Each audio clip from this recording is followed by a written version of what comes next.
In this episode, an elderly Englishman, onboard Wi-Fi, and a skateboard. Welcome to episode 271 of the We Are Auto Show. What's up, Derek? Mr. Michael Rao. Not this past weekend, but the weekend prior, we actually had Cars and Coffee. Yeah, it's been a couple of weeks now. It has been, but we had an interview, which hopefully you guys enjoyed. And let's talk about what cars were there, because there was a variety. Yeah, let's kick it off with some cars that got there late. Yeah, I didn't see these, but you did. Yeah, I got to actually hang around for a bit longer at this Cars and Coffee this time. And I was moseying around, and I saw this white McLaren 765 Longtail with a roof scoop, which is a really cool option, always. But right next to it was an Audi R8. Now, an Audi R8 doesn't usually do much for me. Right. We see them daily. Mm-hmm. But this is no ordinary R8. This is a race car. This is a legitimate homologated race car. Is this a GT3 spec? GT4. GT4 spec race car. Okay. This is a legitimate Audi R8 GT4 spec race car. Now, it's hard to see from these camera angles, but that is on fully slick tires. Oh, so it was like from the racetrack, put the plate on the back, kind of just zip tied it on there or whatever, and went to the car show. Precisely. Aha. Yeah, no, this was legitimately a race car. That's Slick cool. tires, everything. I don't think it'd be super fun to drive on the road. They would be miserable. Yeah. I don't think it has proper AC. No. The windows probably don't open properly. It's probably not the most comfortable suspension. Absolutely terrible. It would be super hard, super stiff. But it's a race car. It's full-on race car. So it's a race car. It's cool. It Yeah. is cool. Some madman brought out his actual GT4 R8 GT4 race car. I don't think I've seen one of those at our previous Cars and Coffee, so that's super cool. Not an actual race car. No. We've that's seen super R8s, but we've never actually seen the R8 GT4 spec car. Cool. Yeah, and do you know what it said on the top here? GT Celebration, that's just the last series it was racing in. Okay. Cool. That's neat. I mean, okay. Yeah, that's neat. I guess you take a race car into Cars and Coffee now. Speaking of other neat stuff, there was this, which I believe is a 1970 Pontiac GTO. Yes. And it's called The Judge. You can see it has some text down here that says The Judge. The Judge. And you did a little bit of digging on these. They're kind of rare, question mark? I don't know. Rare-ish. Okay. Yeah.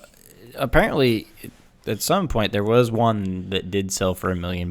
Not this one, but I think what I was seeing online is for the hardtop 1970 Judge, you're somewhere in the neighborhood of like 60-ish plus or minus grand. Does that Tiger not fit this car beautifully? It's perfect. It's so perfect. It's absolutely perfect. So the 1970 GTO Judge, you got obviously rear-wheel drive. Now, the Judge was kind of quoted as supposed to be like the first-ish muscle car, first real muscle car. Oh, really? It's kind of what I read, at least. You could buy it starting out at like $3,000. Huh. So it's appreciated, but I don't know if inflation, if it actually did appreciate it. That's a good question. Yeah. I don't know. Either way, it was a bit of a hefty boy. You were roughly 3,800 pounds. Oh, boy. 30. With a whopping little over 350 horsepower. There's a lot of lead in that engine, I suppose. Out of a 6.5 liter V8. Whoa. 6.5 liter V8. Again, muscle cars from that era. How do you get such little horsepower out of such a big engine? We'll never understand it. So 6.5 liter V8, a hair over 350 horsepower. Sheesh. That's crazy. You did get quite a bit more torque there. You get 445 foot-pound of torque, which is backwards. Know? That's weird. It's pretty good. That's a good number. That's a good number. Yeah. But yeah, that's the old Judge. That little Freaking rear cool. tire, there's no way that thing stays on the ground with 400 torques No. under it. Not even close. Not even slightly close. And No that's way. exactly how that Tiger would drive it. Just spinning donuts everywhere. Well, of course, that's what you do in that. Yeah. So that was pretty cool. I also love the stuffed animal on the side because It's perfect. It just fits it beautifully. It's perfect. There was this, which I thought was kind of cool. I'm sure it's not a car, but it was a lowered skateboard, which I had never seen before. A slam skateboard would be very uncomfortable to ride. It would be, but around like that slam car community, I thought this was really fitting. It's sick. Yeah, it is really cool. That's neat. It's like inverted trucks. Speaking of kind of odd and not so sick, this was literally someone brought their red carpet for their Audi. It's an Audi S5 convertible. It's a very nice car, but it's on a red carpet. So how did you manage to get the red carpet down as my question? That's what I was going to ask you. Because was it one person that, like, as they were pulling in said, hey, can you hold this red carpet for a moment? Or did they just, like, stop the car, get out, lay it down, move the car, and then back it in? I would assume that either the poor wife got out and put the red carpet down, or he got out and put the red carpet down. Again, don't get me wrong. It's a very nice car, but that's a bold move doing that with an S5. And at this car show, like, there's McLarens. We've seen, like... There was an actual race car. Yeah. Like, it's a very lovely car. It is a very good car. But that's a bold move with a red carpet and an Audi S5. I got a chuckle out of it. Me too. This was there. You probably know better what this is than I do. I definitely do. Mm-hmm. It's a Porsche. Yes? Yeah, just in case you're wondering. It's a Volkswagen. It is. It is a Great. Beetle. It's a spicy Beetle. Uh-huh. It is a Porsche 911 GT2 RS. Huh. Not GT3. Correct. There was a GT3 there, and it was in white. So We'll come to that one in a moment. This is a GT2 RS. So do you know the biggest difference between a GT2 RS and then the white GT3 that's in front of it? No. What? Forced induction. Ah, a turbo. GT3 is naturally aspirated. Okay. GT2 is forced induction turbocharger. So what suits your fancy? Which one would you rather? So if I were to pick based solely on numbers, Right. I would have to pick the GT2 RS. It has more horsepower, more torque, and all that. But GT2 RS just never really... I'm going to sound horrible. Never really does it for me. Really? It's very cool. Logically speaking, it should be up there like almost holy grail, right? Because it's very rare as well. Yeah. But for me, I just love the feel and sound of a GT3. GT2 is more rare. Yes, Like, it is. By a big margin. Yes, it is. Yeah. And that's it's what I thought. way quicker, like way faster. Okay. But I still, if I could pick either, unlimited money, I'm actually going GT3. Really? Yeah, because I have had the opportunity to take a Porsche GT3 RS all the way up to 9,000 RPM. Ooh, that's intoxicating. Uh-huh. That GT2 RS will not redline at $9,000. Nope. But it would be faster. I don't care. Okay. I'm not Max Verstappen. Mm-hmm. I will not ever be the fastest guy on track. I would love that. It's never going to happen. I would rather make people's eardrums bleed. I'm with you. If I were a collector, I'd go the GT2. Sure. But if I'm going to drive it, I agree with you. It's GT3. All day. Not in this particular spec. Oh, I like that spec. The wheels and rims, whatever. But I like those. yeah, that's personal taste. But overall performance, yeah, I'm with you. I'd rather hear it hum. Yeah. Yeah, and it'd be a better driving experience, in my opinion. Yeah. Having driven GT3s before, there's just something about a GT3 that's screaming up to $9,000 that is just, for me, it's the business. Yeah, that'd be cool. So this was a VW question mark. Carmen Ghia. What is a Carmen Ghia? It's a Volkswagen. Uh-huh. It's kind of like a flattened bug from back in the day. It kind of does look like If a you flat like bug. took like the original Beetle and you just like put like a burger press on it and just you have the Carmen Ghia. I can see it. It is a very attractive car. It's got a lot of curves. It's got some hips. Yeah. I mean, from that era, from that like 60s, 70s era, Yeah. it's a very attractive car. For that era, it is good looking. Yeah. It's a pretty car. It is a pretty car. I like a Carmen Ghia. Cool to see that it's out and about. And it seems very well kept. Yeah. Yeah. It does seem nicely restored. Good for them. Some new stuff. One of your favorite new cars. Yes, the GR Corolla. Would you actually consider buying one? I think I would. As a dad car, would you buy it? Yes. Whoa. Yes. I think it would be a great bring the kids around town car for like a fun kind of. Of course, not an Practical. Accord, but like Yeah. It'd be more fun than an Accord. And it's 4 doors.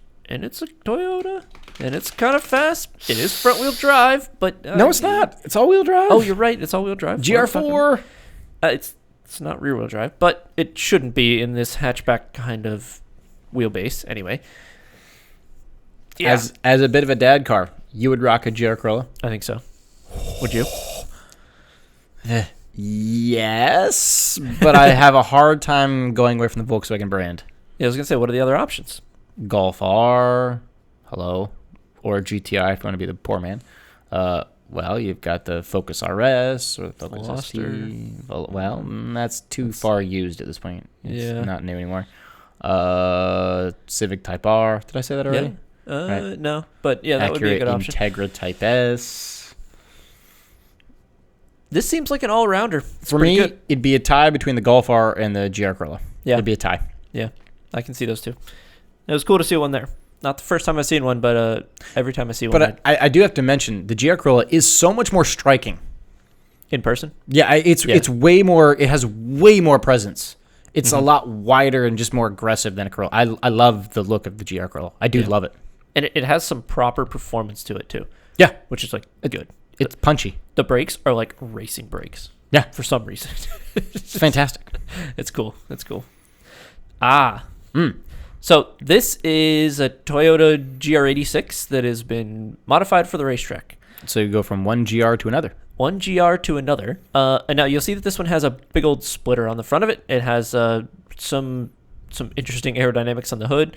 But we were talking to the owner of this and also the Camaro next to it. Yeah, they were buddies. Yep, and they definitely track these cars, which this would be a lot of fun to drive on a racetrack. Mm-hmm. Yeah. Yeah, and it was funny. The owner of the Camaro, while you and I were sitting there chatting, owner of the Camaro came up and he's like, so which one would you rather? You want the Camaro or the GR?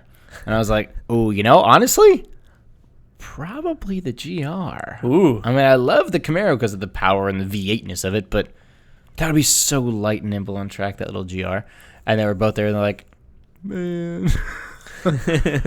But that GR looks proper. It's got a giant swan neck wing on it. Yeah, it does. Wing, it's huge. And I believe the owner said this only has like 5,000 miles on it.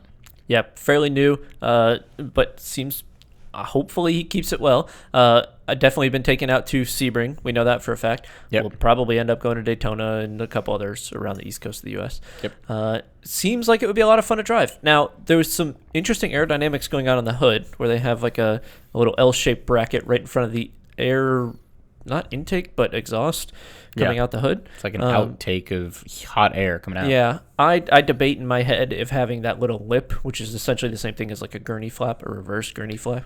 Yeah. Would actually... A little bit of low pressure. Right. The whole idea is to create low pressure there to suck the air out from under the hood. I don't really know if that works as well as he thinks it does, but regardless, it was an interesting engineering idea. Yeah. It was cool chatting with him about it, too. Yeah. And we did ask the question, like, would you ever V8 it? And it's not out of the question. Yeah, pretty much. If that engine blows up, it's getting a V8. Yeah. So a Coyote in there would be, as we've talked about in the past. Coyote or LS, something. Just do it. Be awesome. So this was at the end of the car show. Did you happen to see this? Briefly. A slammed fire truck? I like that. It was cool. Pleasant Valley Fire Department. That is freaking sweet. Yeah. Someone found an old fire truck and was like, you know what? I'm going to make it mine. It is cool, dude. And it was low. Like, it's really low. It's pretty much on the ground. It's on bags. Yeah, I'm sure it's on bags. But that has quite the character. That is really, really cool. I am a huge fan of that. Yeah. That was super cool to see. It was rare, but super cool. Yep.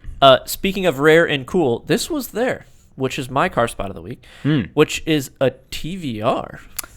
Yeah, when's the last time you saw a TVR? Off the top of my head, long time, years. Have you ever seen one before? I think I may have. At one of the St. Armand's car shows a long time ago. I gotta say, I don't think I've ever seen a TVR. Ever. We've heard about them. Top Gear absolutely love these. They're mainly a European thing. But this is the TVR Griffith 500. And you talked to a couple through the grapevine. You figured out that the owner has had this for about a year. Took about 3 years to get this imported. over here to the U.S., and there's only about 15 of these in the U.S. That's rare. That is rare. There were only 2,351 ever produced, and I think that's of all the Griffiths. There was a 200, a 400, and the 500. Well, This one is the top line model, the 500, which would have given you roughly a 5-liter V8, making 321 horsepower and 361 pound-feet of torque. what year would this have been? This, I think, would have been between 1990 to 2002. With how many horsepower? 321. That's actually not horrible for 1990. It's okay. I don't think that this car really was designed for... TVR is an interesting company. I'm not really sure what they designed their cars for. I've also been understanding that TVRs are not known to be particularly the most reliable things in the world. No, they're very unreliable. Yes. Yes. So I'm sure that there are not a ton of miles on this car, because if there were, it would be in the scrap. But it was a 5-speed manual, which is really cool. It will do 0 to 60 in 4.1 seconds, which is not bad. I like the cockpity feel of the interior. Look Yeah. at the turn signal socks. Mm-hmm. Is that like billet aluminum or something? Yeah. It's definitely the European, the British, like 1990s, I want to be in an old F1 car kind of cockpit. I love it. It's cool. I It's very cool. love that. Top speed, 166. There's no way you're doing 166 on this thing. Nope. That'd be terrifying. The license plate. 5-liter TVR. That would make Yeah. sense, yeah. Yep. So, very cool spot. A lot of people, let's say the elderly crowd, were looking at this and oogling over it. Yeah, that The was one young- of those where it's like, you remember when that old Aston Martin DB5 was there? Yeah. It was like, okay, if you know, you know. Right. But if you're under the age of 17, you just go, oh, that's a neat old car, and keep walking. Yeah. Yep. I definitely spotted it and went, whoa. Don't know that I've ever seen a TVR. I think I've seen one, and that's rare. Really rare. Yeah, that was definitely the star, the cherry of the show. Yes, TVR it Griffith was. 500. That's sick to see in Yeah. person. That was super cool. So, what did you see while you were out and about? So I could have talked about that R8 GT4 race car, but the thing that I saw while I was out and about is a lot more tactically proficient. Oh? I saw the Sarasota PD SWAT vehicle. Yeah! So, like the police SWAT vehicle? Yeah! It looked just like this. Now, it didn't have dudes hanging out the back ready to go get some, but Right. it was so cool. Wow. I saw it and I immediately was like, I kind of need one. Do you? Well, of course.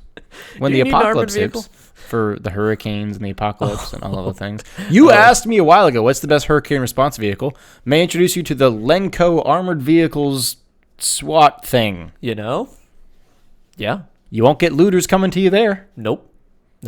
Just put some badges on it and hang a bunch of guns on the inside of it, and you'll be good. You have an opening turret hole on the top. Yeah. You can have an elevated position. You get a good view of the hurricane.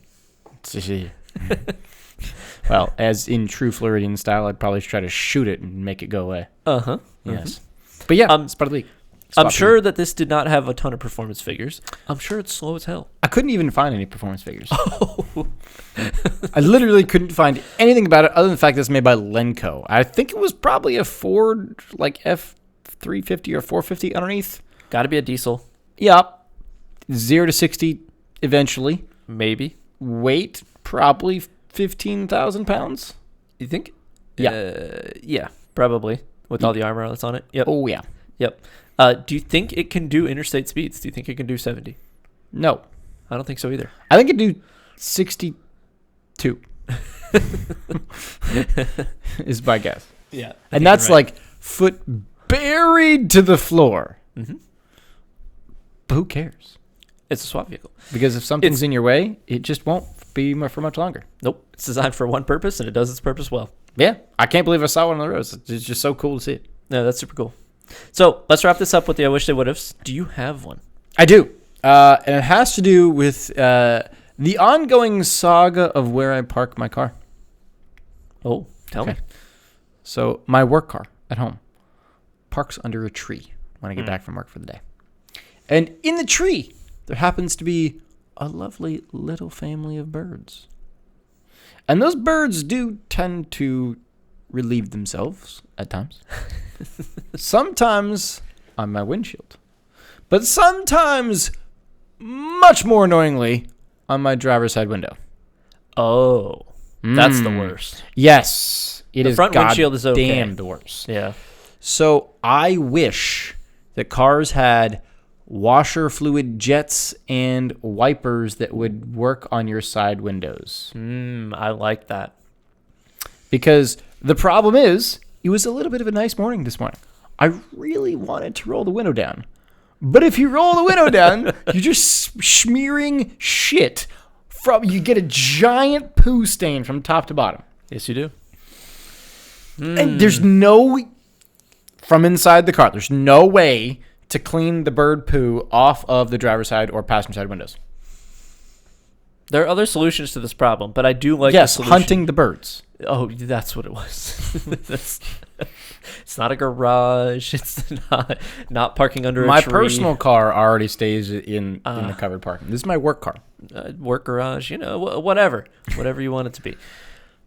I like it. I wish he had like washer fluid jets and some sort of a wiper that would get your side windows. Yeah, that makes sense.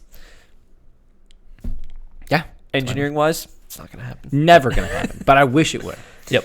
Just go get a rag. I wish they would have. I do. So I wish that most new cars these days had built-in Wi-Fi. Oh, I don't. Why? You, Mister, protect my data. That's more data going around. You of all the people, you. More people having more data. I know that your phone can have data from cellular networks, yada yada. Mm-hmm. In theory, car could just pick it up and produce a Wi-Fi signal, and you could stay on Wi-Fi, and you wouldn't even need the phone. You could also have laptops. It would be great for work computers, for people who are out in the field, which there are a lot of people that have a truck, and they sit the laptop right on the the middle seat, and then they have to have a cellular network connection, yada yada. Why can't the cars have those built in?